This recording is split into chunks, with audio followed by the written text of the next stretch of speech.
everyone. This is a very busy, big room, isn't it? Hope you're all ready. Hi everyone. Thank you for joining us on the agency panel. So today we have 4 of the leading global agencies with us on stage today in design and development. So I will stipulate these guys are across Shopify and Centra. Just to do a quick intro, we have Ed here from Limesharp, Martijn from Phill, George from By Association Only, I didn't call you Bow, and Marina from Grebban. So if everyone can give them a warm welcome.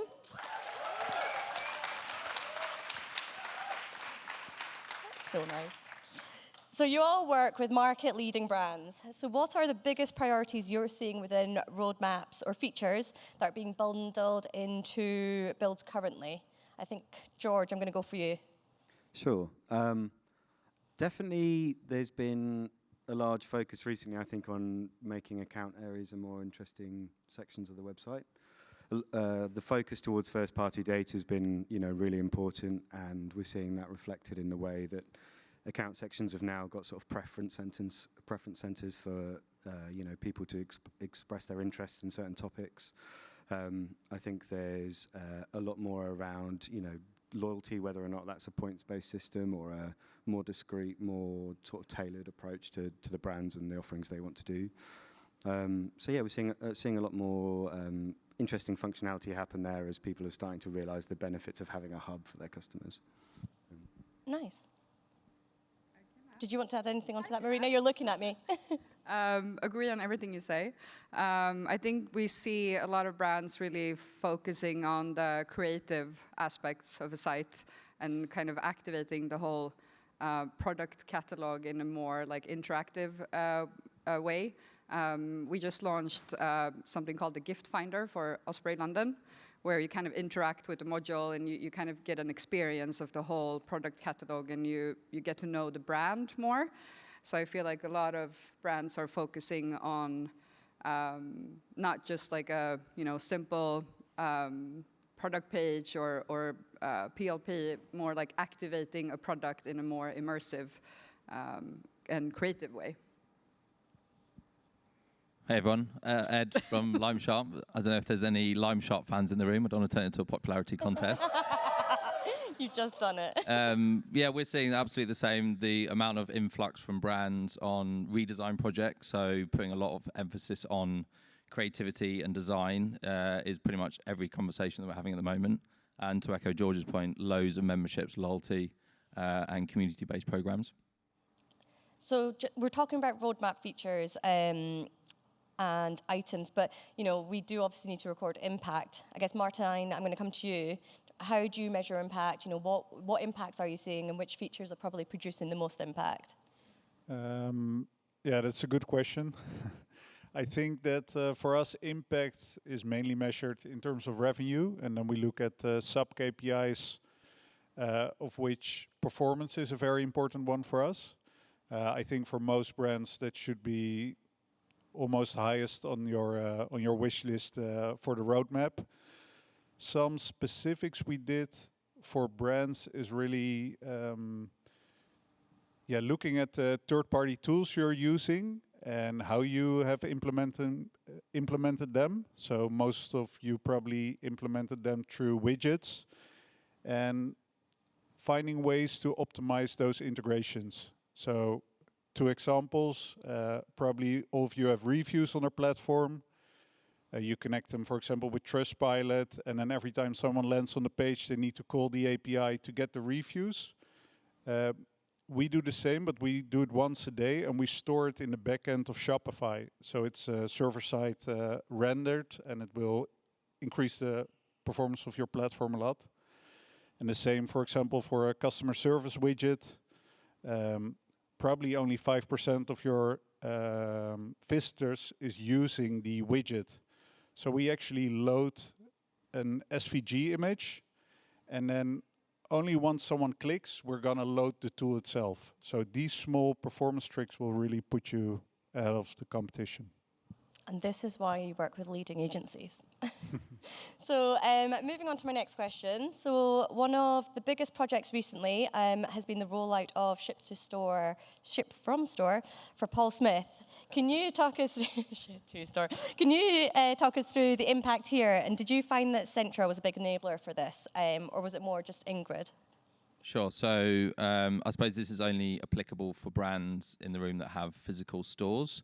And Paul Smith is a great use case for this particular feature. So if anyone doesn't know what Ship from Store is, it's basically pulling all of your store stock onto the online platform and giving the customer visibility over what's in stock in what stores, and then from an order management perspective, assigning the stock when it's out of stock in the warehouse to stores to ship from. So you're basically unlocking all of that stock that you've got globally in Paul Smith's instance available to purchase online.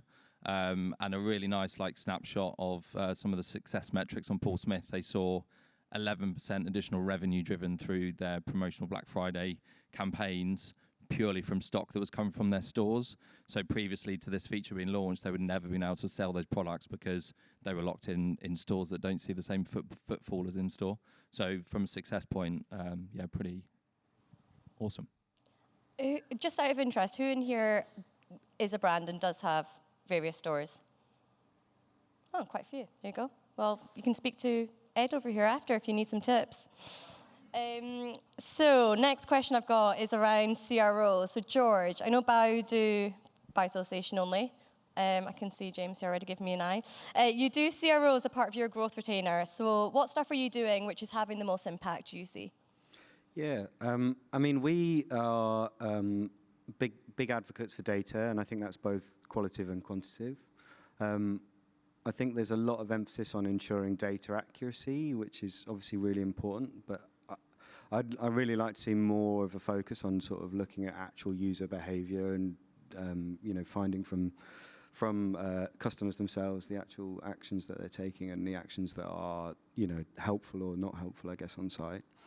So I think evaluating a lot of those sorts of things is really important. I think A/B testing is great. We see a lot of examples of A/B testing done in a way that's potentially quite harmful and really misunderstood. Often far too many tests going on at any given stage. I think I read a statistic the other day that was, I know I did, that 15% of all A/B tests result in a positive outcome, as in the variation is the winner. And I think a lot of that is down to the fact that are we just testing for testing's sakes in some cases, but also are we running so many tests that they're overlapping and contradicting with each other, and contradicting with what marketing is doing, contradicting with what merchandising is doing. And actually, I think it's about having a much wider holistic approach, and that's what we try and take. Make sure that the business as a whole, all the different partners are all talking to one another, so that you can end up with a much clearer, visible understanding of what's actually occurring on your site, rather than a viewpoint where you think this is what's happening. That is a very interesting point about making departments speak to each other internally. I think there needs to be a monthly steer call where all departments get together and actually talk about these things. It doesn't happen often enough, I feel. I'm going to move on to Martijn. So what's your view on the state of headless Shopify and hydrogen specifically? So you guys were quite early to this, and they're getting more large brands on hydrogen, but not getting critical mass around it. Is it because liquid is great, or is it due to investment priorities? What's your opinions on that? I think times have changed, so the reason to go headless is different now than it was a couple of years back. A couple of years back, it was because Shopify was not good enough in building global stores. I think with the introduction of Shopify markets, in 95% of the cases, you can do anything on Shopify. I think it's a good step of Shopify to launch hydrogen as their own framework to build headless stores on Shopify. But it's still early days. So I think now we see the larger brands who want to go headless choose hydrogen over React. I think maybe one step back. So we did one of the first builds on hydrogen for Tommy Hilfiger and Pata. It was a big campaign page. On the front end, it looked good. On the back end, it was quite hard. But I think after the acquisition of Remix, what Shopify did, I think the quality of what they deliver now, it's great for production. We're now starting I'm not sure if I can tell it already, but we're helping Suit Supply to move to a hydrogen front end. So that's going to be exciting. Well, just to add on to Martin's point, so we just relaunched Strathbury. We haven't actually announced it yet, but yeah, we launched it a couple of weeks ago. And that is a hydrogen build. And I think just to add to Martin's point, I still think a headless front end has an unrivaled customer experience in terms of, there's no page reloads. It feels like a native app. All the interactions and micro transitions go so far to making it feel like a really kind of premium experience. I think when luxury brands look at moving to Shopify or they're on Shopify, I think that really speaks well to what they're trying to achieve for their customer. So I think from a design creation and overall app feel, there's nothing better on the market. And the fact that Strathbury have remained on hydrogen speaks volumes. There you go. Well done, Katie, on that build. So, Martijn, on the investment priority side, what are you seeing the most within some of your recent Shopify builds? I think in general, the investments are in lowering the total cost of ownership. So it's a bit contradictory, but it's we're now, we worked with a couple of groups of brands, and previously Can you name some of them? So Obey Clothing, so it's the streetwear brand. They have 3 different brands. They used to be on 3 different code bases, and we moved them to a single code base, so a single development roadmap, which kind of helps them to optimize their investments. They only develop it once, but we roll it out for multiple brands. And on the front end, you don't see they have a shared code base. So I think that's one trend we see now more and more coming to increase efficiency of development for groups of brands. Nice. Does anyone else have any answers to that? Marina, I mean, your brands, you've got insane brands under Grebban. What are the main priorities and investments that you're seeing across your brands? Going back to what I said in the start, like really investing in putting the brand out there and the full product catalog.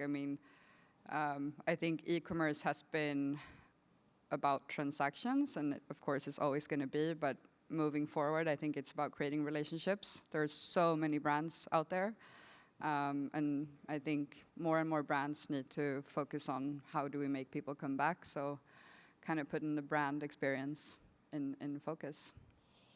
Let's also get the controversial one out of the way, shall we? So where do you see Centra being a better fit for brands than Shopify? I get the $1 million question. You're all friends now, so you can't fight. We work with both, so. But no, you can go about this in many different ways, of course. I think Centra has a lot of native functionality, whereas Shopify, you need to kind of add the apps and the plugins and all of that.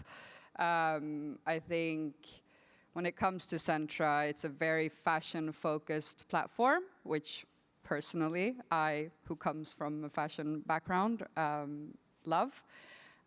So their focus is to really solve the fashion headaches going global. So you can work with everything from, multi-currency, multi-market, unique, product catalogs for unique markets and all of that in one backend, which, it's manageable for a small team. But then again, like I said, it's a controversial question. There's a million answers. And I do think in the end, it's not about the platform. It's about the agency, and that's why I guess we're here. I think 80% from success comes from the people you work with. Doesn't matter what platform it is, basically. So, but yeah, you can go about it in different ways. I think Shopify helps you start selling fast, whereas Centra maybe helps you do it more in a scalable, right way for the future. So it's do you want to be fast and quick, or do you want to be a bit more, how do you say? Steady. I'm not going to start a war now. No, Sorry. I can see Ed. So Ed, you've recently backed Centra with Limesharp, and you're in a very similar position. So why have brands like Ellis Brigham and Paul Smith gone down the Centra route over Shopify, in your opinion? Cool, yeah, two good businesses to talk about with their decisions. I think first and foremost, it was almost a bit of a relationship decision, and that often doesn't come into a platform decision, but I think the main differences between Shopify and Centra in the relationship and the people and the culture side is Centra probably feels more like what we would call like an SI or an agency. So you have that type of relationship where you might want to do some paid for requests. You have a little bit more say in the roadmap. It's a little bit more focused for fashion brands. And then it comes down to features. So for Paul Smith and Ellis Spring specifically, the order management capabilities were probably the thing that tipped them over the edge. The flexibility with markets, which what Marina was talking about, is still unparalleled, and I think Centra has a real strength there. Again, versus we have brands that choose Shopify. A good example being Nobody's Child. We moved them. I think they're in the room. We migrated them from Magento last year in 3.5 months. It was a very kind of time-sensitive project. Almost killed us. It's all good fun. And now they're on the platform. They're seeing the value of that, and then investing into design, into customer experience, into membership. So I think there's two different approaches, and I'm very firmly sitting on the fence. I love that, safe. And Ed, I'm going to move on to loyalty. So I know you've been doing a lot more around loyalty recently, and have actually built out an offering around loyalty. So the average brand here is generally quite premium. So what's your view on loyalty and how it applies to these brands and how it should be presented? Well, I think Paul hit the nail on the head. Like, loyalty seems to encompass a lot of different tactics and strategies. I think in the premium space, it's probably about having maybe like a secret program that you're not necessarily advertising on the site. But ultimately, I think what we see in the market with the brands that we speak to is very much jumping towards a program to get it out quickly and something for the customer that's maybe giving away specific rewards and discounts without really thinking about what the program can do for your business and your brand.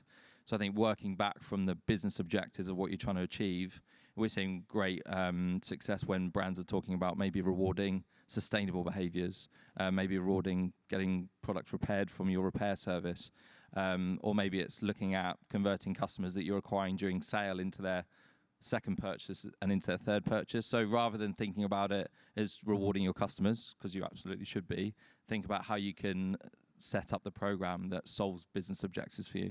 That would be my advice. I think it is super interesting with loyalty and how much it's actually progressed and changed, specifically in the last 12 months. And loyalty is definitely not a points-to-point system anymore. Marina, I know that you've spoken a bit about loyalty, and I know it's not necessarily on here. But do you want to maybe talk through like DERF's position and how they progress with loyalty? Yeah, so for us, loyalty, and we've touched upon this, it could be points, it could be a lot of different things. For us, when I speak to brands, it's a lot about like activating your community. So we launched this a couple of years ago, actually, but for Jerf Avenue, who has a big following, of course, she's a huge influencer. We built this kind of community where it's almost like a Pinterest, where you can like pin images and looks and products even. So that's kind of a way to engage the community, and of course that makes them come back. So I think that's also some sort of loyalty. It doesn't always have to be points and discounts and all of that. It could be like engaging your audience and make them come back and stay loyal to the brand. Nice. And Martijn, you guys have recently been investing in CRM. What kind of impact do you see when loyalty is in play on that side specifically? I think for us, the CRM is really about what George also was saying, like it starts with getting the right first-party data. Then from there, we take the step to going in depth in terms of segmentation. I would also advise everyone here to start segmenting as much as you can, especially if you're on Shopify, because they're going to launch how do you say that? Finally, personalization out of the box, I heard, in the coming months. So be prepared for that.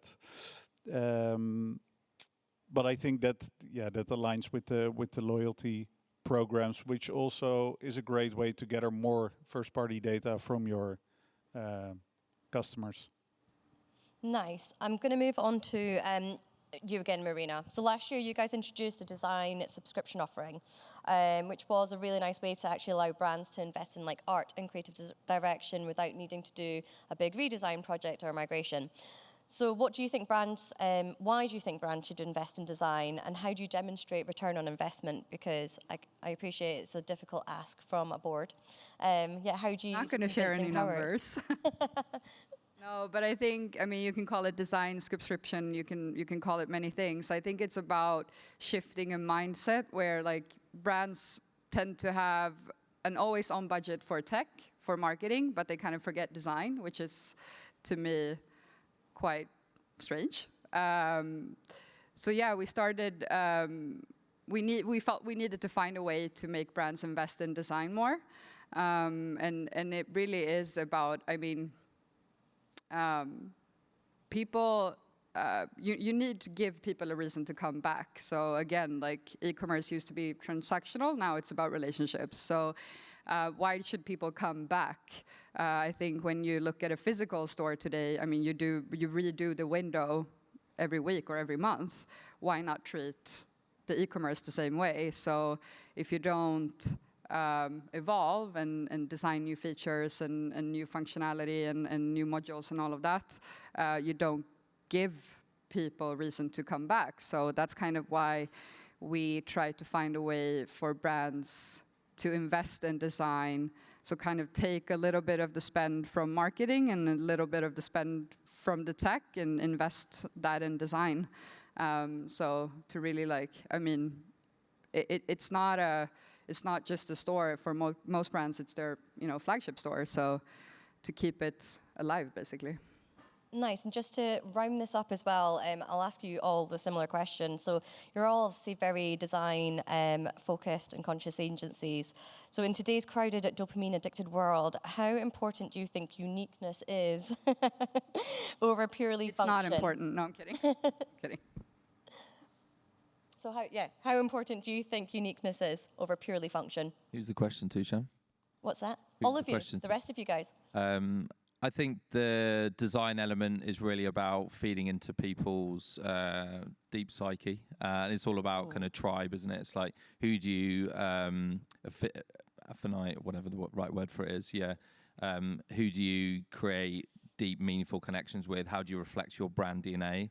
I think that's where the investment needs to go into design to reflect that, and create those meaningful experiences. Which I really liked what Marina said there, because I think it's a very difficult thing to encompass the value of it, and how do you measure those big brand projects that you do? It's very, very difficult.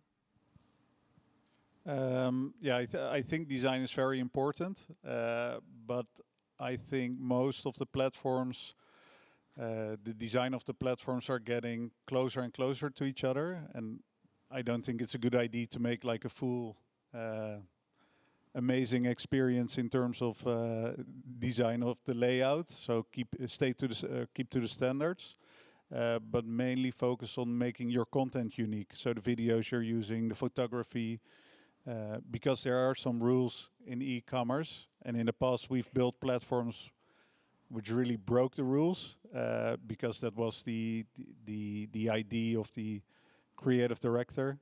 But then in the end, we found out big drops in conversion rate, and I think selling and revenue is the most important. So finding the balance is, I think, the essence. Yeah. Anything else to add from your side, George? Yeah, sure. I think finding the balance is definitely the key thing. You don't want unique from a functionality perspective if no one understands how to utilize the element on the site. But I think, it comes down to the personality of the brand and being able to display that, and that's unique to every business in this room. So I think it's about the storytelling piece, as much as it is then about utilizing a personalized experience that people have become accustomed to, and the fact that everybody's own experience on the site is unique to them. Thank you, everyone. Well, these guys are around for a while until the end of the night at least, so definitely grab them if you have any more questions. But thank you very much. Give it up for the guys. Yeah. Thanks.